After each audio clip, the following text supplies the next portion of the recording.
Good morning. Yes, it's Rambo week, and that's why I'm wearing this. Looks a bit stupid, I know. I don't have hair, what's the point?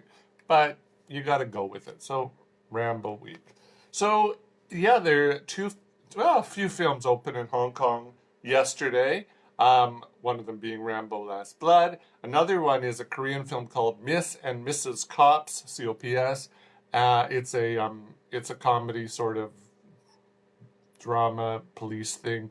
I reviewed it a few weeks ago, quite a few weeks ago, like a few months ago, I think, because the distributor was supposed to open, they were supposed to release the film a few months ago, and then at the last minute they pulled it and then decided to release it today. So I didn't know that, and I had already done my review. So if you want to read about it, Miss and Mrs. Cops, just go to my website at howard4film.com, howardforfilm.com, and you can read about it. So I'm not going to talk about it again because I've already talked about it. Actually, I think, yeah, if you go back to one of my earlier YouTube videos, I did talk about it. So, okay. So that's it. So the big film opening that opened yesterday here in Hong Kong was Rambo Last Blood. And you might have heard something about it already because the reviews are coming fast and furious. There was a review embargo, which means that people like me were told not to release their reviews until a certain date. We in Hong Kong were not under the embargo for whatever reason, so I got to release my review before people in Hollywood did, which doesn't happen very often. But the bottom line for this whole thing is, if a film is under embargo, chances are it's really bad. So, and they don't, the studios, the distributors, they don't want the bad press to get out, or they want to hold it back as much as possible. And in fact, that's the case here. Before I saw the film the other night, and I was sitting with one of my colleagues, and I said, there's a review embargo on this, except we don't have one, but everybody else does.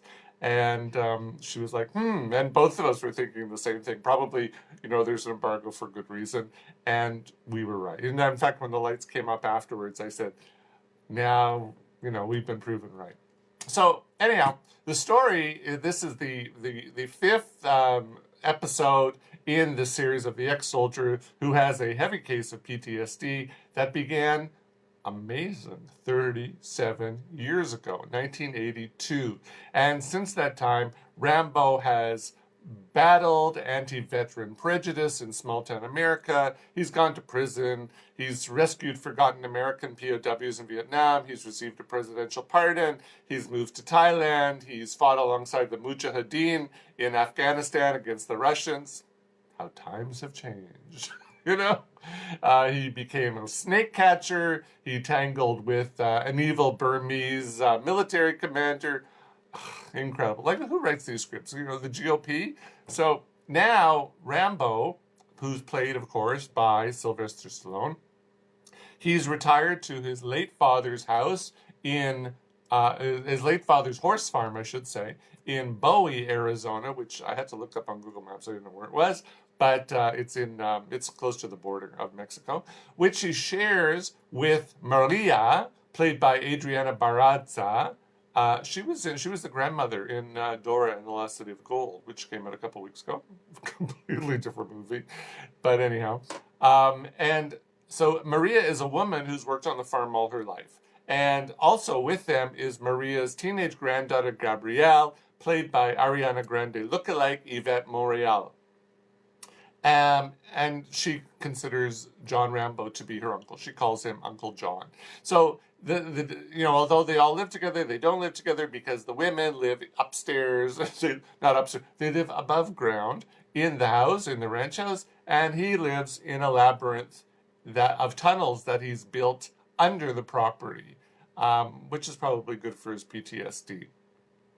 Now, although he still takes plenty of medication for his condition, his life is fairly routine, fairly quiet. He trains horses. He's got a couple horses that he trains. He goes riding. Occasionally, he gets called in to do some tracking missions.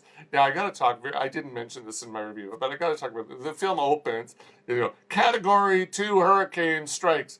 I didn't know Category 2 hurricanes can strike Arizona. But anyhow, let's say they can. Yeah, maybe they can. I don't know. And he's up in the mountains, and I thought, I'm pretty sure Arizona's flat. But I did check, and there is a little range of hills, not so far away.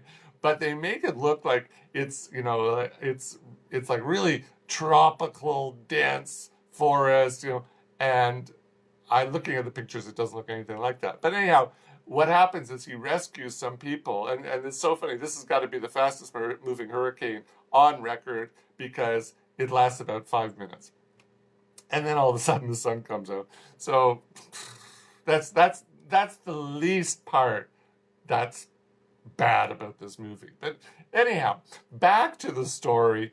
Against his wishes, Gabrielle, she's found that her deadbeat dad, the man who left her and her mother 10 years earlier, she found where he's been living on the other side of the border in Mexico, and she wants to go see him. She wants to find out why he left her. And Rambo says, he gives some, really pithy thing about, men are bad, men are evil, whatever, something stupid like this. And he says, don't go, but of course she goes, and she finds him, and it's not long. She's not in Mexico for more than 3 minutes before she gets scooped up. She gets kidnapped and placed in a prostitution ring run by the Martinez brothers, who are the all-business Hugo, played by Sergio Perez Mencheta. He was in Life Itself. I actually liked him. That was one of the few things I liked about that movie, was his performance. And his coke-snorting, hothead brother, Victor, played by Oscar Giannata. I don't know who he is. But as soon as Rambo finds out what's happened to the girl, he goes down to Mexico, and if you've seen any of the Rambo movies, if you've heard of any Rambo movies, you know what happens or what will happen.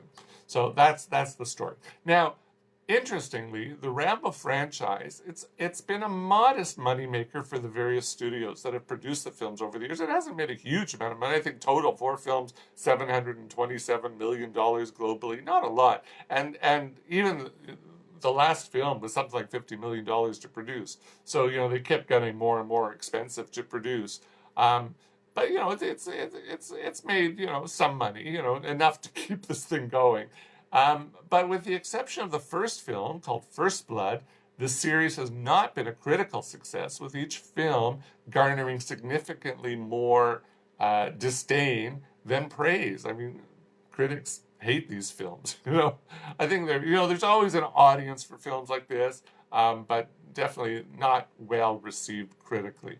And I have to say, with this film, Rambo: Last Blood, it's certain to reach new levels of scorn, as it's a complete cheese extravaganza. The movie is a throwback to 70s filmmaking, or maybe like early 80s filmmaking, with over-accentuated sound effects. Like at one point, he slams the knife into a table and you hear thunk, but not just like thunk, thunk, like this. There's these hard zoom-in shots, like, very, think of it like something like, I was going to say, like the Dukes of Hazzard TV show. Something like in that era where these, this camera would like boom, like this, like really bad. There's stilted dialogue. There's cardboard characters. There's story arcs that barely go anywhere before they're jettisoned.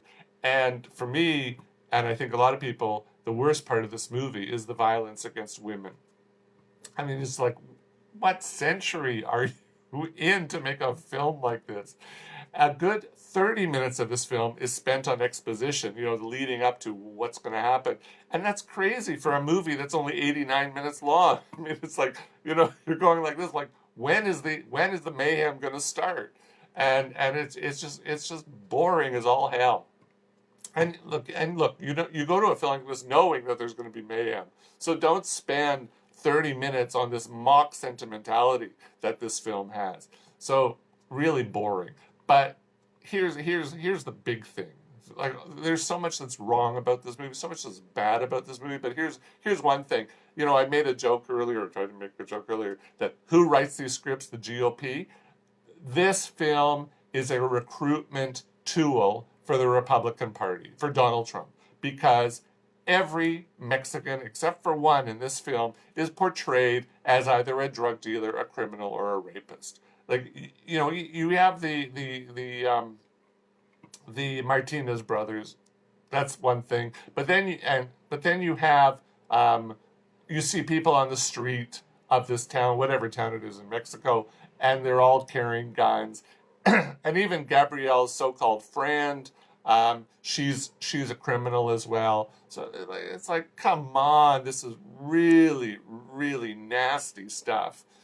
You know, my feeling is somebody needs to build a wall around director Adrian Grunberg. First of all, because he uses umlaut, you know, the two dots on the U. Come on, you're American. Spell it either drop the umlauts or put an E in there. You know, like don't put the U, don't put the umlaut in there. You know, it's just to be affectatious. But anyhow, he previously directed Mel Gibson in the largely unseen but well-received 2012 film called Get the Gringo. Now, with this film, he's hopefully delivered what will be his low light film. I can't imagine he can do anything worse than this, but time will tell. But here's something else: is that Sylvester Stallone co-wrote the script, so he deserves a lot of the abuse as well, because this is shite. You know, I don't say it that often, and I certainly look. I say it privately, but I don't say this on camera often. This movie really is shite. And this it's just a horrible film, and I'm amazed that he didn't learn anything from the Rocky Creed franchise, because you know this might be the end. Look, he sort of hinted in the past few days that he's up for a sixth film if this film does well. Let's see. And he certainly, you know, the ending certainly leaves the possibility open that there could be a sixth film. I don't know how, because the man is 73, although he looks great for 73. You know, what's next? Like, is he going to take on Big Pharma and, you know, from his nursing home with his walker? You know, I don't know. But really badly written, badly directed, badly acted, horrible film. So this is definitely, Rambo Last Blood is definitely going to be on my list of least liked films of 2019. It is unabashed, jingoist garbage. Now, if you still want to see this film after you've heard this, good luck. Drop the mic sort of thing. Terrible film. Okay, that's the first film. Second film I want to talk about is opening next week. Now, I mentioned last week that we have at least 8 films opening next week. It's crazy. You know, we have Golden Week coming up October the 1st, which is when all the mainland tourists typically come to Hong Kong. Guess what? They're not coming this year because of all the violence. Tourism is down 40%. Which is actually sort of, I have to say, you know, people whose livelihoods depend on mainland Chinese tourists here, they're hurting financially, and I'm sorry for that. But you know what? It's actually pleasant to be on the streets now in Hong Kong. We can actually move without having our feet run over by a suitcase wheels. The subways are actually, they're not crowded anymore. You can get a taxi without waiting a half an hour. It's actually nice. So the mainlanders are not coming next week, but the cinemas are still shooting for people to come. So we have at least 8 films opening next week. I can't cover all of them, so I'm starting to dip into it. So I'm going to talk right now about a film that's opening next week, but you know, talk about it now. It's called Blinded by the Light. It's already played. I know it's already played in the UK. I think it might have already come to America. We've got it coming next week. And you know, we've had biopics about Freddie Mercury. We had Bohemian Rhapsody. We had Rocket Man about Elton John. We had a few weeks ago. We had Yesterday, which is a Beatles-inspired fantasy film that came. So now we have Blinded by the Light. And contrary to what the title implies, it is not a biopic about Bruce Springsteen. It's a biopic about somebody whose life was changed by Bruce Springsteen's music, and that somebody is British journalist and broadcaster Sarfraz Manzoor. And the film, it's a feel-good musical, and it's based on Manzoor's 2007 memoir called Greetings from Berry Park. You know, Bruce Springsteen had the album titled Greetings from Asbury Park. He has Greetings from Berry Park, or Bury Park. I don't know how you pronounce it in Luton. Now, Blinded by the Light, the story, it takes place in 1987. We have Javed Khan, played by Vivek Kalra. I had never seen him before. He was in a BBC TV miniseries called Next of Kin. I've never seen it, but yeah. So Vivek plays Javed Khan. The character is son of Pakistani immigrants Malik and Noor Khan, played by Kulvinder Gir and Meera Ganatra. I would say most people who see films may have. I'm getting, I belong to a book club, and they're trying to set they're trying to set a new date, and I knew I was going to say something. I knew this was going to happen because my phone's been beeping. It's been ringing since 7:30 this morning as everybody starts saying which date they want. But anyhow, okay, hopefully this will stop. So, Kulvinder Gir, you may have seen him in British film productions, but you don't know his name. So, he's a face you're going to recognize. But anyhow, Javed is a high school student in the working class town of Luton. If you don't know where Luton, I think it's northeast of London. There's an airport there. If you take one of these like cheapy airlines like Ryanair or whatever, they fly out of Luton. I don't know if it's Ryanair, but one of these, these cheapy airlines, they fly out of Luton. But anyhow, Malik, the father, he works in the nearby Vauxhall Motors car plant, which does exist. It's real. Well, it did exist. I don't know if it's still there, but it did exist. And he would like nothing more than to see his son learn a stable profession like accounting. But Javed has other ideas. He wants to be a writer. And one day, his fellow South Asian classmate by the name of Roops, played by Aaron Pagura. Sorry, Aaron, if I mispronounced your last name. I've never seen him in anything. He introduces him to the music of Bruce Springsteen, and it blows Javed's mind and opens him up to the possibility that he can break free of these familial and societal chains that he sees that are keeping him from who he wants to be. So that's what the story is about. Now, it's hard not to like this sweet underdog story, but guess what? I didn't like it. I found it annoyingly treacly. I mean, it was just like this. I didn't hate it, but it was like this.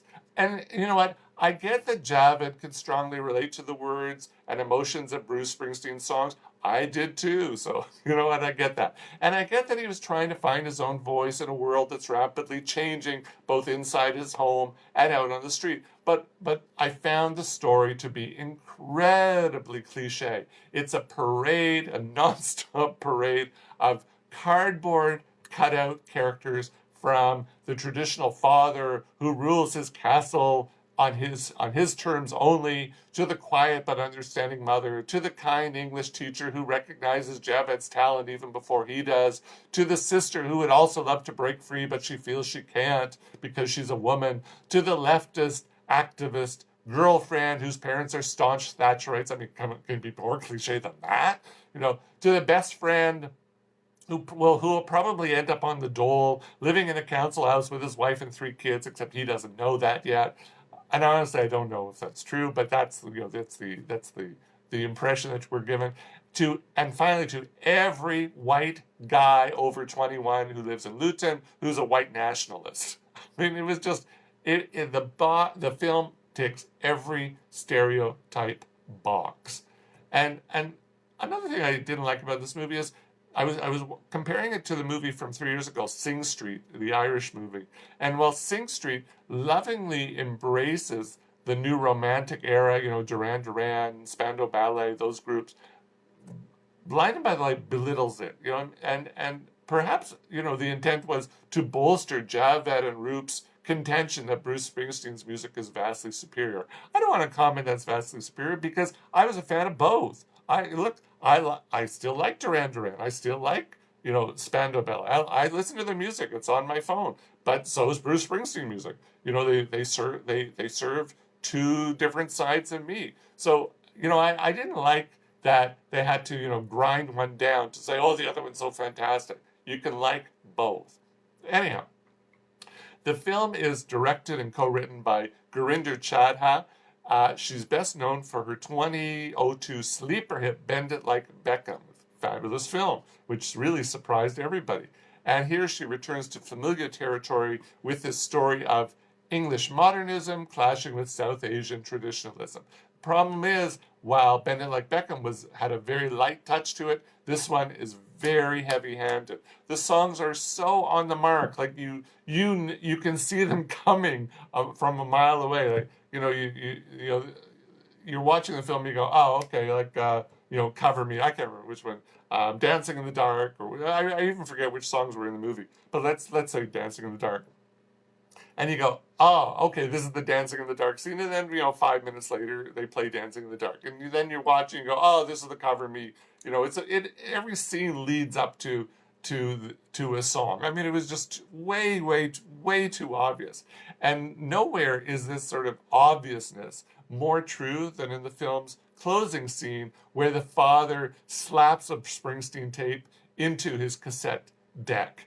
And you know what? In a better written, in a better directed film, that would have been a spoiler. But this one is just so obvious. I mean, it's just like, I watched this going, he's gonna put a Springsteen tape in his deck, and sure enough, he does. It's so glaringly obvious what's going to happen next. But that's not even the worst part of this. There's a set piece where Javed, Roops, and girlfriend Eliza, who's played by Nell Williams, they're running, jumping, and dancing through central London to Bruce Springsteen singing Thunder Road.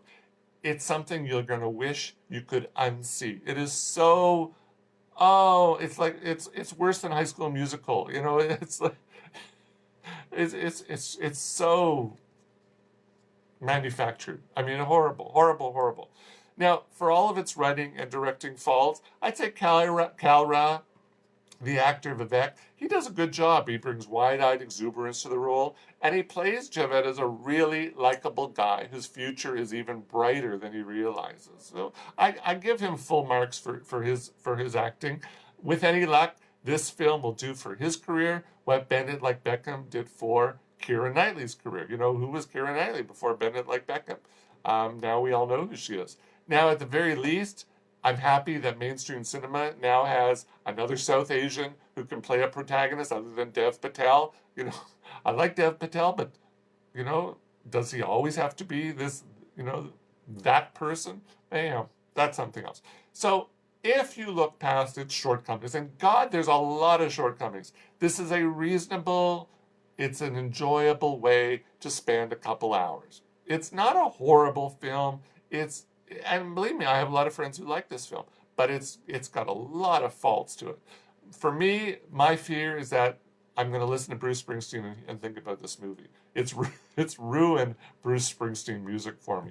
So I don't want to say don't see it. It's not a horrible film. It tries to do the right thing. It's a nice story. It's just really badly directed, badly written. So, Blinded by the Light. That's it. Opens next week, so I'm not going to talk about it next week. I got lots of other stuff to talk about, like the new Brad Pitt film called Ad Astra. I'm seeing that on Tuesday. There's Pain and Glory, which is the Almodovar film. I've already seen that film, so I'm going to talk about that one. There's a Japanese film called, what's it called? I can't remember, but I've already seen it. No Longer Human, that's what it's called. So that's 3 films. I think there's even a 4th film. I don't know how I'm going to talk about all of them, but I'll see. Anyhow, have a good weekend. Have a good week. See ya.